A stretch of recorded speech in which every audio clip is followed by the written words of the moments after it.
Il-kap tal-Partit Nazzjonalista Simon Busuttil li għadu kif temm żjara fiċ-Ċina kompla bil-kritika negattiva tiegħu. Saħansitra anke fuq relazzjonijiet li pajjiżna għandu mal-pajjiż bit-tieni l-akbar ekonomija fid-dinja.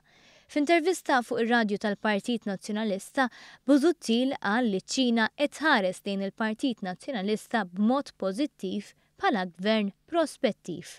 Fl-istess waqt iżid li relazzjonijiet bejn Malta u ċ-Ċina sofrew minn ċertu diffikultajiet minn meta inbidel il-gvern. Irrid ngħid illi r-relazzjonijiet bejn pajjiżna u ċ-Ċina f'dawn l-aħħar sentejn taħt gvern Laburista kellhom ċertu diffikultajiet.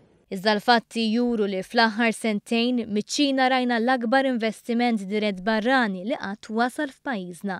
Investiment ta' 320 miljun euro mill-kumpanija Shanghai Electric Power sabiex flimkien mal-gvern iddawwar ir-rota fl-Enemalta li taħt gvern nazzjonalista tħallet mifnija bid-dejn u f'xifer ta' falliment.